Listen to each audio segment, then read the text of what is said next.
Le Sénégal vit des heures très graves depuis l'arrivée de ce régime d'incompétents et de revanchards dont l'incapacité manifeste est désormais constatée par tous les Sénégalais d'ici et de la diaspora. Depuis 7 mois, l'économie est à genoux, les chantiers arrêtés, les jeunes par milliers versés dans l'horreur du chômage, la diplomatie et l'espoir, la diplomatie chahutée et l'espoir anéanti. Le 24 mars dernier, les Sénégalais avaient un espoir placé sur un président de la République qui, depuis ce mur, dans un silence manifeste, sur un Premier ministre qui passe tout son temps à régler des comptes plutôt qu'à œuvrer pour ses concitoyens. Après avoir fui pour ne pas faire sa déclaration de politique générale,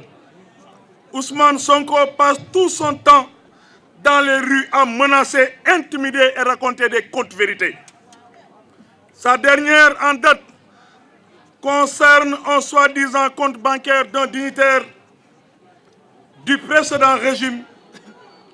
où seraient logés 1000 milliards. C'est un propos puéril et grave pour un chef de gouvernement. Mais c'est surtout la preuve que cet homme ne prend pas la mesure des responsabilités qui l'incombent. Il est impossible de loger 1000 milliards dans un compte bancaire. Même la plus grande banque du Sénégal n'a pas cette somme en dépôt. Mieux, le gouvernement passe sa vie à emprunter sur les marchés des eurobonds et de l'UEMOA depuis le 2 avril. Mais avant-hier, il annonçait avoir levé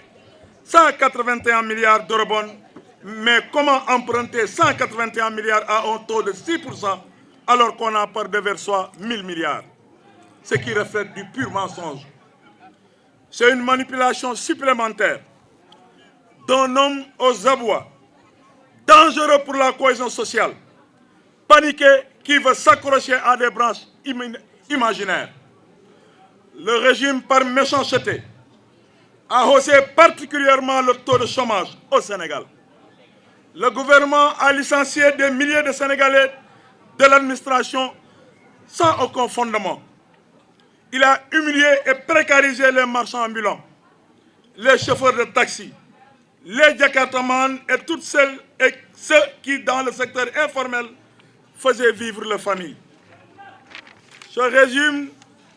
a haussé les prix des factures d'eau et d'électricité en 7 mois, sans oublier le retour de la hantise des délestages et des coupures d'eau. Pastef est déjà démonétisé en 7 mois. Il ne draine plus les foules, mais est obligé de recourir à des anciennes vidéos pour tromper les Sénégalais sur les réseaux sociaux. Le Pastef a recours à des transhumants pour espérer remporter les élections législatives. Mais c'est peine perdue. Mes chers compatriotes, Sénégalaises et Sénégalais, l'espoir a disparu pour ce régime. Il s'agit d'un gouvernement incompétent et inélégant qui veut faire de la manipulation et du mensonge une arme de destruction massive. Nous avons tous un devoir et des responsabilités de sauver le Sénégal des mains inexpertes. Accordons une majorité confortable à l'opposition au soir du 17 novembre pour faire revenir l'espoir, remettre le pays en marche et fermer la parenthèse du désordre. J'exprime une nouvelle fois ma loyauté et ma fidélité au président Macky Sall.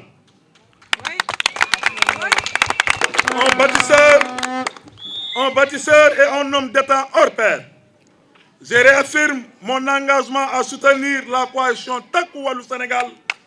en tant que fils de Maître Abdoulaye Wade,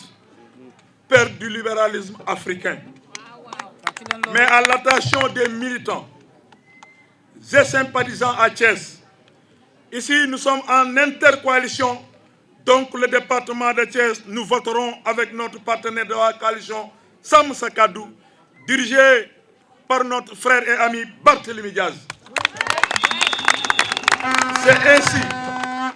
C'est ainsi dans le cadre de cette alliance stratégique que nous remporterons une victoire éclatante partout dans le Sénégal au soir du 17 novembre 2024. gannaaw bi ñu sante yàlla julli ci yonent bi sallallahu alayhi wa sallam adduna ngërngal këpp ràññe nañu métit ak naqar bi sénégalais yi di dund ci juróom-ñaari weer bi nga xamante ne tromperie nax askanu Sénégal la ñu jëlee réew mi tey ñu jël télé goo xam ne Sénégal ñëpp gis nañ ko loo jaay du jar loolu lijjante du sotti ku la ameel bor du la fay fii la réew mi tollu tey bu ko réew tollee képp kuy doomu Sénégal war na jël say responsabilités pour sauver la République moo tax bi ñuy defar liste député yi ñu bëri gisuñu ma nekk candidat pour les élections législatives li ko firndeel lenn rek la dama ne Sénégal gii ñu dëkk te ñu moom ko juddoo fi màggee fi yeewu fi tekkee fi pour wax say pensée défendre les institutions et la République soxlawuñu unité parlementaire pour nekkal fi askanu Sénégal moo waral ma ne régime bi ko fi jiite ce régime d'incompétents avec sa coalition d'hommes courts aux idées très courtes qui ne parviennent pas à satisfaire la demande sociale des Sénégalais et Sénégalaises ma ne leen man soxlawuma unité parlementaire pour làqatu soxlawuma unité parlementaire ngir jàmmarloo ak ñoom soxlawuma unité parlementaire ngir dëggal wala luy saxal démocratie dans ce pays parce que nag nit da nga naan naam ne fa ñun préparé newuñu bu yàgg parce que xam nañu képp kuy politique lu nekk mën na la fee fekk kaso ak suñu kër la ñu yemale mais lépp si dëgg lañ ko fasee def du ñu woote mortal combat du ñu yàq les édifices publics yi nga xamante ne ñun ñoo ko fi def waaye lépp lu ñu ak yelleefu doomu aadama may fii si réew mi dinañ ko doxal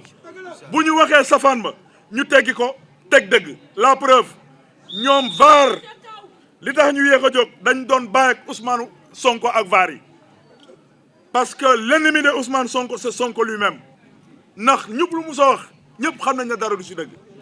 moom mi taxaw ne 1000 milliards fekk nañ ko si benn compte man Massaly je lui lance un défi jamais au plus grand jamais du leen wax ne diw la ñu fekk 1000 milliards yi si compte am mësul am comme nag yàgg naa wax lu amut barki Dembo Ndiaye moo si mujj li mu waxoon si CICES Grand Théâtre commission VAR muy samay booy tàng jir dem leen ngeen gëstu VAR yi mu waxoon si CICES si général Kandé ak li mu wax démb Ziguinchor c'est diamétralement opposé maa ngi wax ak commission VAR yi moo door ngeen doon xaar jox naa leen ko monté leen loolu ngeen génne ko pour wan leen ne ab réew kenn du ko yor si ab kàcc wala manipulation la preuve la ñu digoon askan bi lépp naxasaay na tas nañu yaakaar suñu papa yi tas nañu yaakaar suñu yaay yi tas nañu yaakaar marchand ambulant yi tas nañu yaakaar chauffeur yi tas nañu yaakaar secteur informel bi tas nañu yaakaar jigéen yi tas nañu yaakaar étudiants yi tas nañu yaakaar secteur informel bi secteur public parapublic adduna ngargal képp tas nañ seen yaakaar ma leen di laaj mbéjum kanam borom a koy fajal boppam nax nañ leen ba jël réew mi jox leen une majorité c'est d'être acteur et complice si nu ñuy nasaxale koom-koomu Sénégal nan ngay gisee 1000 milliards ci compte jàmbur dem di leb 181 milliards ce qui reflète du pur mensonge waaye nag comme ñu gëlëmoon dañ leen a gëlëmoon ci ay kàcc dëgg gi ñuy tegal yéen ngi commencé ximmi ko ba yeewu moo waral Ousmane Sonko drainetul ay ful nit ñi gëmatuñ ko yéen a ngi koy gis di ko seetaan saa su ne am na problème tey pour askan bi génn teeru ko nu mu mujj def ay transhumants la mujj jël di leen jox alal pour ñooñu ëlbati ko jàppale ko waaye transhumants ñooñu ñoom seen jëm dong moo dem mais base baa ngi toog te base bi incha allah rabi au soir du 17 novembre danañ ko wax ne beneen opposition mooy taxawaat beneen opposition mooy juddu te majorité bi si kàttanu yàlla opposition bi lañ koy jox xool leen ay waxi démbam parce que Mame Abdou Aziz Dabakh yàlla yokk leeram nee na as gor sooy ànd ak moom da ngay xool kàddu démbam ak kàddu teyam ndax benn la su amee différence rek lu la fa dal yaa fa bàyyi sa bopp tey wan na askanu Sénégal jóg taxaw xam ne intercoalition la ñu demee ci Sénégal yenn dëkk yëpp takk wàllu Sénégal la ñuy votel Thiès ñi ma doon laaj mot d'ordre bi mooy sàmm sa kàddu bu l'honorable député Barthélémy Diaz moom la ñuy campagnal moom la ñuy taxawal moom la ñuy jàppale jël département bi teg ko seen loxo li ko waral mooy dëgg mooy njëkk dëgg mooy mujj te lépp ci dëgg lañ ko fas yéene def parce que askanu Sénégal la ñu tax a jóg. mooy Sénégal bu ñu bokk di fi nooyee waaye képp kuy sénégalais tey xam nga ne am nga gàcce ci li nga jël Ousmane Sonko fal ko ñëpp ñu amoon yaakaar tey toroxal nañ leen toroxal googu nag boo leen joxee majorité à l'Assemblée nationale danañu continuer di ko def tey sénégalais bu nekk na jóg jël sa part de responsabilité pour jëlee fi juróom ñaari weeru télé yi fi def weccee koog dëgg jox opposition bi majorité ñu mun a doxal ba ni nga xamante ne président Macky Sall def na ko Sénégal ñu àndandoo ko ñun ñëpp liggéey ko ngir dëkk bi mun a naat kon nag mbokku Thiès mbokku département wu Thiès mbokku département wu Thiès lii moo doon daje bi maa ngi gërëm di sant tous les militants et militantes